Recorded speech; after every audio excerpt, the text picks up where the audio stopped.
اس وقت ایران نے یہ ڈیسیژن لے لیا اب اسرائیل کو لگام دینے کا وقت آ گیا ہے. امریکہ اسرائیل کو کنٹرول نہیں کرتا بلکہ اسرائیل امریکہ کو کنٹرول کرتا ہے. ایران نے ریٹیلیٹ کیا ہے اور اٹیک کیا ہے اسرائیل پہ ڈائریکٹلی، یہ کتنا سگنیفیکنٹ تھا؟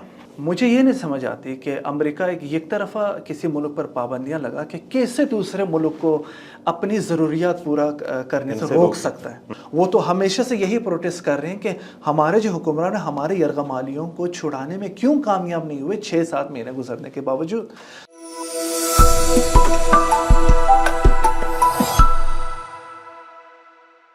السلام علیکم، وی ایکسکلوسیو کے ساتھ میں ہوں وسیم عباسی، اور آج ہم آپ کو ایک ایسے مہمان سے ملوا رہے ہیں جو ہمارے پڑوسی ملک سے ہیں اور بہت ہی اہم اپڈیٹس کے حوالے سے بات کریں گے. ایران کے صدر ڈاکٹر سید ابراہیم رئیسی پاکستان کا دورہ کر رہے ہیں، 22 تاریخ کو پاکستان پہنچیں گے، اس کے حوالے سے بات ہوگی. اور دوسرا جو ایران نے اسرائیل پہ اٹیک کیا ہے ریٹیلیٹری اور جو اپنا بدلہ لیا ہے اس کے حوالے سے بھی بات چیت ہوگی.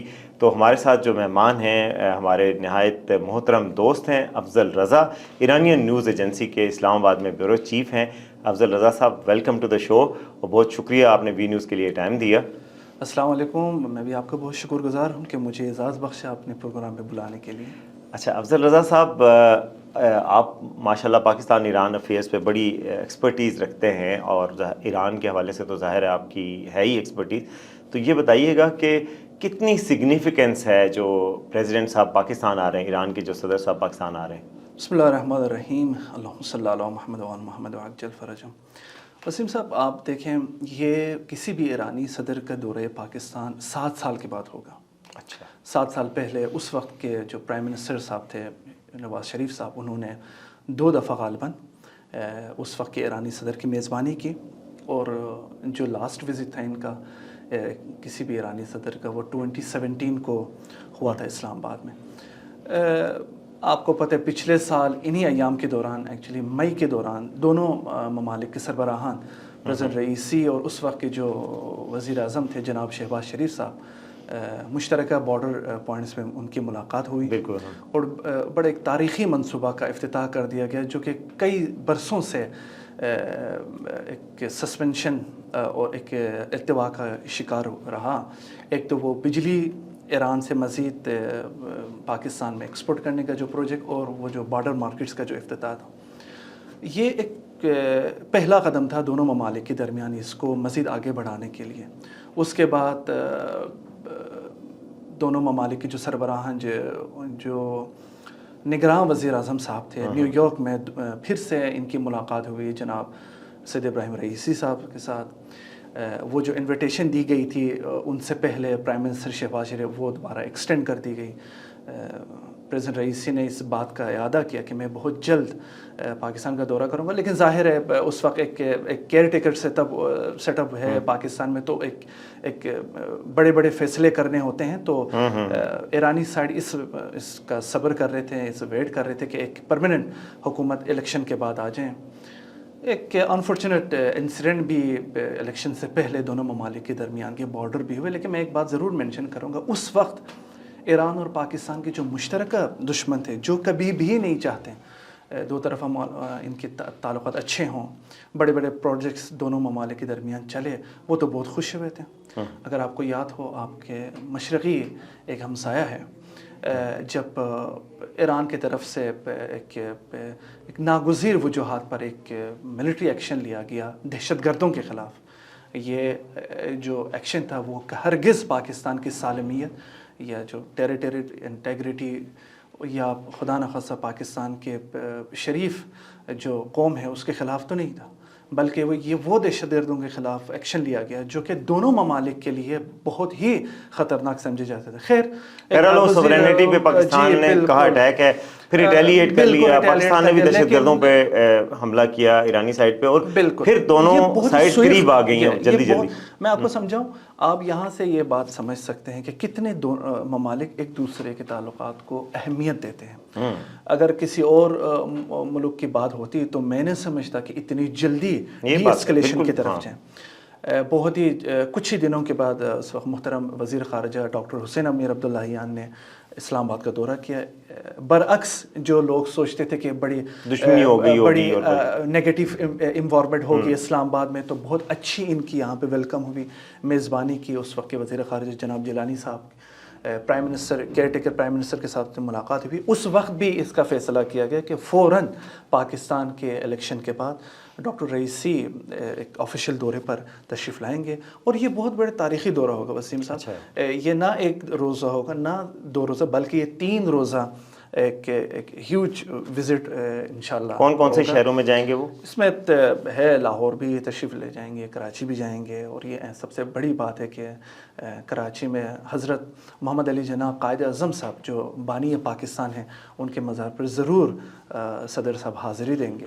اچھا افضل صاحب، یہ کیا پہلے کبھی 3 روزہ دورہ ایرانین کسی صدر کا ہوا ہے؟ شاید لمبے دورے ہوئے ہوں گے، لیکن یہ ہے کہ اس دورے کی سگنیفیکنس کے حوالے سے آپ یہ بتائیے گا کہ کون سے ایسے بڑے ایگریمنٹس ہیں جو بائیلیٹرل ریلیشنز میں آپ کے خیال میں ہو سکتے ہیں؟ کن ایریاز میں کوآپریشن کو آگے بڑھایا جا سکتا ہے؟ سب سے پہلے پچھلے مہینوں سے ہمیں یہ سننے کو مل رہی ہے کہ Iran Pakistan gas pipeline کے اوپر جو کیئر ٹیکر گورنمنٹ کے دور میں ایک ڈیسیجن لیا گیا کہ پاکستان اپنی ہی حدود میں کام شروع کر دے گا. 80 کلومیٹرز 80 کلومیٹرز پائپ لائن پر کام شروع کرے گا. اور جس طرح ایک توقع کی جا رہی تھی، کچھ ممالک کچھ سو کال پھر آوازیں آنے لگی، لیکن جہاں تک ہم نے دیکھا اور سنا پاکستان کے حکام سے کہ یہ تو پاکستان کے حدود میں ہو رہی ہے جو بھی پائپ لائن کی بات ہے، یہ تو nothing to do with sanctions, البتہ یک طرفہ سینکشنز. ابھی بھی وسیم بھائی ایران اپنے نیبرز اور جو اراؤنڈ دا کارنر کم سے کم 16 ممالک کے ساتھ energy exchange, bilateral banking channel اور پیسوں کے لین دین ہو رہے ہیں. مجھے یہ نہیں سمجھ آتی کہ امریکہ ایک یک طرفہ کسی ملک پر پابندیاں لگا کے کیسے دوسرے ملک کو اپنی ضروریات پورا کرنے سے روک سکتا ہے. آپ کو یہ بھی معلوم ہے کہ سیپا کی بہت بڑی پروجیکٹ ہے پاکستان میں، لیکن وہ جو کہ ویسٹرن سو کال جو فرنٹ ہے کتنی اس کے اوپر ریزرویشن کرے، جبکہ پاکستان کے لیے اس کو کمپلیٹ کرنا، اس سے فائدہ اٹھانا پاکستان کے لیے ناگزیر ہے. تو یہ توقع کی جا رہی ہے کہ جناب ڈاکٹر رئیسی صاحب کے دورے کے موقع پر دونوں ممالک ایک سنجیدگی سے گیس پائپ لائن کے اوپر بات چیت کریں گے. اس کو کس طرح مزید آگے لے جانے پر جو منسٹرز آ رہے ہیں، کی منسٹرز آ رہے ہیں پریزیڈنٹ رئیسی کے ڈیلیگیشن میں، تو وہ اپنے پاکستانی ہم منصبوں کے ساتھ ملاقاتیں کریں گے. اس میں بارڈر مارکیٹس کو مزید فعال بنانے پر ایگریمنٹس بھی ہوں گے، تجارت کے حوالے سے بھی، پاک ایران ہیلتھ سیکٹر میں کوآپریشن کے لیے بھی ہوں گے. کلچرل جو کہ ایک وجہ ہے 2 ممالک کے عوام کو ایک دوسرے سے جوڑے رکھنے کے لیے، اس پر بھی انشاءاللہ انڈرسٹینڈنگ پر سائن ہوں گے.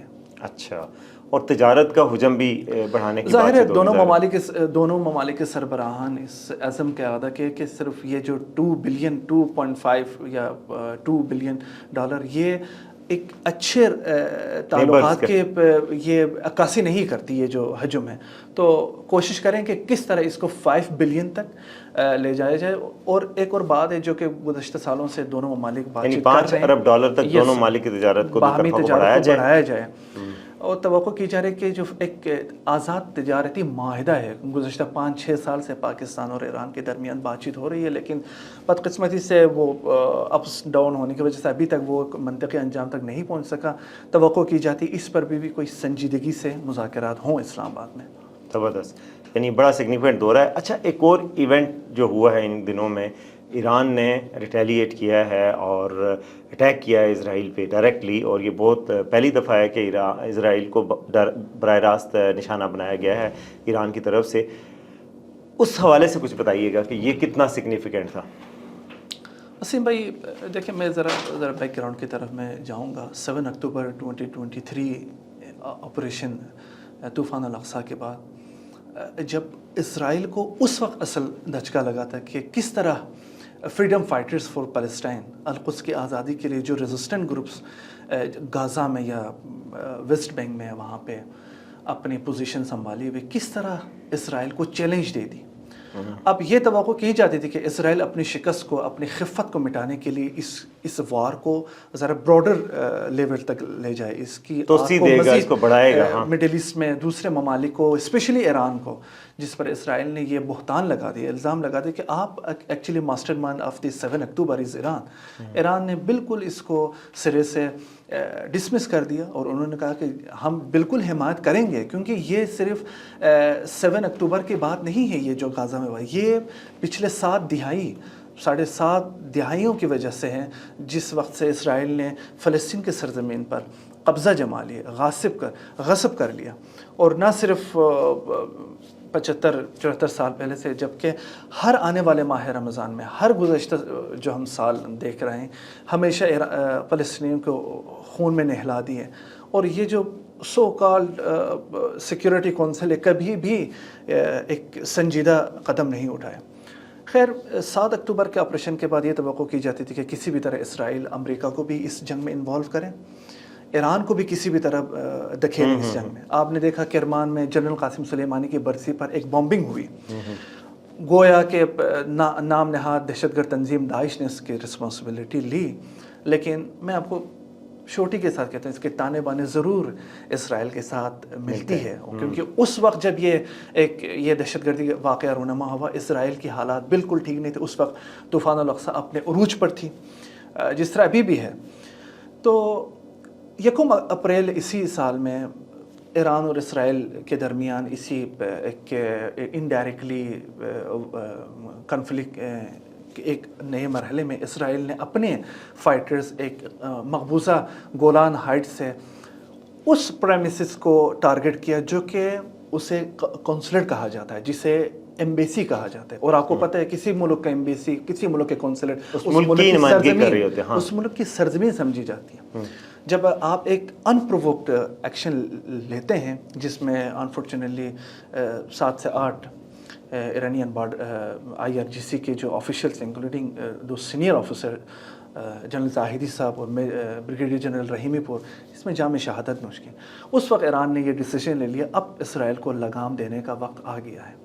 لیکن اس وقت بھی ایران رسپانسبلٹی کا مظاہرہ کیا، بارہا سیکیورٹی کونسل کی طرف اشارہ کیا، سیکیورٹی کونسل یونائٹڈ نیشن سے مطالبہ کیا آپ نے اسے یکجاں یک زباں ہو کے اس کی مذمت کرنی چاہیے.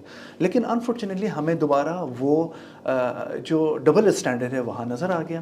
کیسا؟ جبکہ ایران نے اسرائیل کے اوپر یہ ایک جواب دے دی، اپنی دفاع کا حق استعمال کیا، تو اسرائیل بہت جلد، بہت سوئفٹلی سیکورٹی کونسل کو رجوع کیا. وہی سیکورٹی کونسل جس کے ریزولوشن کو اسرائیل مانتا ہی نہیں ہے، وہی اسرائیل جس کے حق میں یونائٹڈ اسٹیٹ نے 52 یا 53 ٹائم اس ریزولوشن کو ویٹو کر دیا.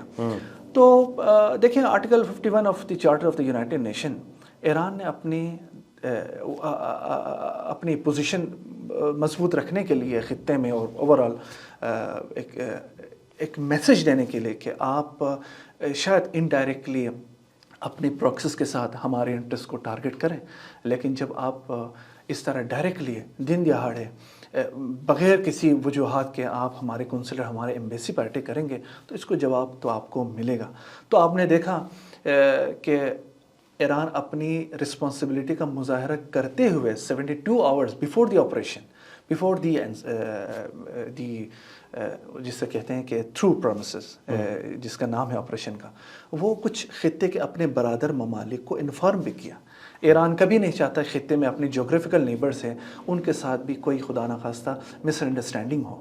لیکن ریسٹ ایشور کہ اسرائیل کی جو ایک ناقابل تسخیر ہونے کی ایک بات کی جا رہی تھی دنیا میں کہ یہ ناقابل تسخیر ہے، اس کے جو ڈیفنس سسٹم ہے بڑے لیئرز ہیں، اس کے ملٹی لیئرز ہیں، اس کو توڑنے میں ایران کامیاب ہو گیا ہے. اچھا کچھ لوگ کہہ رہے ہیں جی کہ ایران کا جو اٹیک تھا وہ کہ بڑا میسو تھا، اسکیل کے لحاظ سے دیکھا جائے 200 کے قریب ڈرونز تھے اور باقی بیلسٹک میزائلز کی بھی بات ہوتی ہے، لیکن ابھی تک کوئی رپورٹس میڈیا میں سامنے نہیں آئیں کہ اسرائیل میں کوئی بڑا ڈیمیج ہوا ہو. اس تو یہ سمبولک اٹیک تھا یا اس سے کوئی ریئل ڈیمیج بھی ملٹری لیول پہ ہوا ہوگا اسرائیل کو؟ وسیم بھائی، سب سے پہلے میں ایران اور اسرائیل کو ایک چیز پہ ضرور موازنہ، میں نے ان کے ڈفرینسز بتانا چاہ رہا ہوں کہ اسرائیل 7 اکتوبر 2023 آپریشن کے بعد نے دوبارہ ایک بار پھر ثابت کر دیا ایک ایسی رجیم ہے جو کہ نہ صرف فائٹرز کو نہیں چھوڑتے بقول خود دہشت گرد، لیکن عورتوں اور بچوں کو بھی نہیں چھوڑتے. ایران نے سب سے پہلے ہی اعلان کر دیا ان کے ٹارگٹ صرف ملٹری ایریا ہے جو کہ انوالو تھے ایران کے انٹرسٹ کے اوپر جارحیت کرنے کے لیے. آپ نے دیکھا اسرائیل تو ایران کے ایک صوبے کے برابر بھی نہیں ہے. ایران میں 35 سے 36 صوبے ہیں وسیم بھائی, اس کے شاید ایک صوبے کے برابر بھی نہ ہو.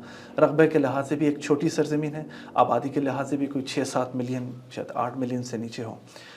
بہت بڑی سینسرشپ ہوتی ہے اسرائیل میں. وہ بالکل اپنی کمزوری کو وہ اتنا ایک تعصب رکھتے ہیں کہ لوگ یہ بھی کہتے ہیں کہ امریکہ اسرائیل کو کنٹرول نہیں کرتا بلکہ اسرائیل امریکہ کو کنٹرول کرتا ہے. اور آپ نے اگر وہ ٹیلی فونک کنورسیشن میں بھی اگر آپ نے رپورٹس دیکھے ہوں گے کہ پریزیڈنٹ بائیڈن نے نیتن یاہو کو ضرور اس بات پر زور دے کہ اب آپ کو اسٹیپ بیک ہونا چاہیے. آپ نے 99% ایران کے جو اٹیکس ہے اس کو آپ نے انٹرسپٹ کرنے میں کامیاب ہوئے, لیکن اسرائیل کو یہ ضرور احساس ہوا ہے. تبھی تو ابھی ایک بیان بازی جاری ہے, ہم بدلہ لے لیں گے. پہلے تو ارلی سنڈے ایران کے آپریشن کے بعد انہوں نے کہا ہم سوئفٹلی اس کے کارروائی کریں گے, پھر ڈیلے ہو گئی. اب سننے میں آ رہا ہے کہ ہم منڈے تک بدلہ لے لیں گے ایران سے. Iran is ready right now. Iran نے یہ میسج بھی دے دیا 1 گھنٹے یا 2 گھنٹے آپریشن کمپلیٹ ہونے کے بعد کہ اب ہم سمجھتے ہیں آپریشن کا اختتام ہو گیا ہے. جو جواب ہم نے دینا تھا, جو میسج دینا تھا اسرائیل کو, ہم نے دے دیا ہے. لیکن اگر اسرائیل مزید اپنے کوئی ملیٹریلی اٹمپٹ کرنے کی کوشش کریں, اس کو نہ صرف 2 گنا بلکہ 10 گنا زیادہ جواب ملے گا, اور بہت سخت ملے گا. اور اس دفعہ 13 دن نہیں لگیں گے اسرائیل کو اپنی جارحیت کو جواب دینے. اس دفعہ شاید کچھ گھنٹے لگیں گے اسرائیل کو لارج اسکیل میں جواب دینے کے لیے. جہاں پہ آپ نے یہ فرمایا کہ کوئی رپورٹس نہیں آ رہی ہیں, ظاہر ہے میں نے اشارہ کیا کہ ایک سینسرشپ تو ہے. ایرانی تھنک ٹینکرز بالکل کانفیڈنٹ ہے, جو اہداف انہوں نے حاصل کرنے تھے وہ حاصل کر لیے. خصوصاً وہ اسرائیل کے سب سے بڑی اسٹریٹجک ایئر بیس ہے نیویٹیو, جو کہ شمال اور جنوب میں بھی ان کی ایک بیس ہے, ایئر بیس. سب سے اہم ایئر بیس جو نیویٹیو ہے اس میں وہاں سے ہی ان کی F-35 بڑی ماڈرن جو فائٹر ہیں جو امریکہ کسی کو بھی نہیں دیتا, خصوصاً اپنے صرف کچھ حلیف ممالک کو. وہاں پہ take off landing operational air base تھی, جہاں پہ F-35 کے جو کیپٹنز جو پائلٹس ہیں ان کی ٹریننگ ہوتی تھی. اس کو ایران ایک ڈسپشن آپریشن, ایک دھوکہ دہی کے بنا پر اسرائیل کے وہ ملٹی لیئر جو ڈیفنس سسٹم تھے اس کو دھوکہ دیتے ہوئے بڑی اچھی درستگی کے ساتھ ٹارگٹ کیا ہے. According to some reports inside Israel, وہ بالکل ایڈمٹ کرتے ہیں کہ 6 سے 7 بیلسٹک میزائل بالکل لگے ہیں نشانے پہ. کچھ لوگ انسائڈ اسرائیل وہ اس کی تعداد 13 بتا رہے ہیں کہ بیلسٹک میزائل تو ضرور لگے ہیں. اور وسیم بھائی میں ایک بات ضرور مینشن کروں گا, اسرائیل ضرور کلام کرتا ہے کہ ہم 99% ہماری جو ایئر ڈیفنس ہے ایران کی اس بیلسٹک میزائل انٹرسپٹ کیا. اسرائیل کو ایران نے مجبور کر دیا کہ وہ ڈیفنس سسٹم استعمال کریں جو اس سے پہلے حماس, حزب اللہ یا حوثی یا انصار اللہ یمن کی طرف سے جو میزائل آتے تھے, جو ڈرون تھے, وہ استعمال نہیں کرتے تھے. اسرائیل کو مجبور کر دیا. اور آپ دیکھ رہے ہیں رپورٹس آ رہے ہیں کہ یہ تو کہہ رہے ہیں کہ 1.3 بلین تو نقصان ہو گیا, لیکن آئی ایم ناٹ شیور کہ یہ جو اسرائیل کو نقصان اٹھانا یہ اس مقدار کو, یہ بہت مقدار میں ہوں گے. اچھا, آپ کے خیال میں جو ایرانین جواب آیا ہے اس سے مزید خطے میں جنگ کے امکانات پیدا ہو گئے ہیں, یا آپ کے خیال میں یہ اسکیلیشن رک جائے گی اور اب جو ہے سینٹی پریویل کرے گی, یعنی کہ دانش مندی پریویل رہ جائے گی ساری جگہوں پہ؟ وسیم بھائی, جو ممالک سیکیورٹی کونسل کو اپنی اہداف کے لیے حاصل کرنا چاہتے ہیں ان کے تو میں اب نہیں کہہ سکتا کہ وہ واقعی وہ سینس پریویل کروانا چاہتے ہیں یا عقل مندی کا مظاہرہ کرنا چاہتے ہیں. ایران نے اپنا ایک جواب دے دیا اور اس کا اپنے رائٹس کا بھی حوالہ بھی دے دیا according to United Nation charter. اب ان ممالک کو چاہیے جو کہ گزشتہ 192 روز سے طوفان الاقصی آغاز ہونے کے بعد اسرائیل کی بھرپور ملیٹریلی, فائنینشلی, ڈپلومیٹکلی اور پولیٹیکلی حمایت کر رہے ہیں, ان کو چاہیے آپ اسرائیل کو لگام دیں. کیونکہ ایران, آپ نے دیکھا ایران نے اسرائیل پر ایکشن لے لیا. ایران ایک تھا لیکن اسرائیل ایک نہیں تھا. اسرائیل شاید 5-6 لوگوں کی مدد سے ان سے کراس کرتے ہوئے اسرائیل تک پہنچا ایران. نہیں تو اسرائیل کو ڈیمیج دینا بہت آسان تھا اگر وہ ممالک نہ ہوتے. ان کو پتہ تھا کہ اسرائیل میں اتنی کیپیبلٹی نہیں ہے اکیلا لڑنے کے لیے, اکیلا مقابلہ کرنے کے لیے. تو میں ضرور امید رکھتا ہوں کہ اسرائیل کو, خصوصاً یہ جو ان کے سو کالڈ پرائم منسٹر ہے, یہ تو ایک جنگی جنون کا حامل ہے. وہ اپنے آپ کو برسر اقتدار رکھنے کے لیے بھی یہ کچھ کر سکتا ہے. آپ کو پتہ ہے اسرائیل میں پچھلے 1.5 سال سے, پچھلے 1 سال سے الیکشن ڈیلے ہو رہے ہیں, وہاں پہ میسیو پبلک پروٹیسٹ ہو رہے ہیں, ڈیمونسٹریشن ہو رہے ہیں. ان کے عوام کو یہ کوئی فکر بھی نہیں ہے کہ ان کے ملک, ان کے حکمران کیا کر رہے ہیں غازہ کے پیپل کے ساتھ, کب سے غصب کر رہے ہیں ان کے سرزمین. وہ تو ہمیشہ سے یہی پروٹیسٹ کر رہے ہیں کہ ہمارے جو حکمران ہیں ہمارے یرغمالیوں کو چھڑانے میں کیوں کامیاب نہیں ہوئے 6-7 مہینے گزرنے کے باوجود. تو sense should be prevail. Western کو چاہیے, آپ یونائٹڈ نیشن, وہ تو ایک انفارچونیٹلی اعلی کار تو بنا ہوا ہے, اس میں ہم رد نہیں کر سکتے, لیکن ان کو چاہیے. میں گزشتہ دنوں میں خبر پڑھ رہا تھا کہ انٹونی گٹیرس صاحب جو ہے سیکریٹری جنرل, وہ ایرانی وزیر خارجہ کے ساتھ ٹیلی فونک بات کی. ٹینشن باوجود یو کے وزیر خارجہ, جرمن وزیر خارجہ ایران کے ساتھ, ایرانی وزیر خارجہ کے ساتھ بات کی. ایرانی وزیر خارجہ نے بڑی کلیئرلی اپنے موقف دیے ہیں اور ان کو باور کرا ہے ہماری طرف سے یہ ڈی اینڈ ہے, کوئی اسکیلیشن نہیں ہے, ہم نہیں چاہتے. امریکہ کو بھی اس ڈر ہے. آپ کو پتہ ہے امریکہ بھی ایک الیکشن کا سال ہے, اور ہم سمجھتے ہیں کہ پریزیڈنٹ بائیڈن کو ایک بوسٹ ملے گی کہ غزہ میں سیز فائر کروائیں, اسرائیل کو رکوائیں یا روکیں تاکہ اپنی کوئی پوزیشن وہاں پہ سنبھالیں. لیکن ان کو چاہیے کہ ان چیزوں سے ہٹ کے اگر آپ خطے میں اقوام کے بارے میں سوچتے ہیں, اپنے انٹرسٹ کے بارے میں سوچتے ہیں, اور کچھ ہمارے برادر ممالک ہیں اگر وہ بھی چاہتے ہیں کوئی سکون ہو, یہ فلسطینین ایشو ہی صرف چلتا رہے اور اسرائیل کو مزید آگے نہ بڑھائیں, تو ان کو چاہیے اپنے اثر و رسوخ استعمال کریں. جو ممالک بڑے اچھے, بڑے واضح روابط رکھتے ہیں, اور جو ممالک پس پردہ ان کے ساتھ روابط رکھتے ہیں, ان کو چاہیے کہ ان کو پتہ ہے ایران پیچھے ہٹنے والا نہیں ہے. اگر خدا نخواستہ کوئی بھی پرووکیشن ناجائز صہیونی ریاست کی طرف سے ایران پر کوئی دوبارہ حملہ مسلط کرنے کی کوشش کرے, ایران تو چپ نہیں بیٹھے, بلکہ ایران نے یہ بھی وارننگ دے دی ہے دوبارہ امریکہ کو آپریشن کے بعد, اگر کسی بھی ریٹیلیٹری ایکشن میں اسرائیل کے ساتھ آپ دیں گے تو جتنے بھی آپ کے بیسس ہے خطے میں,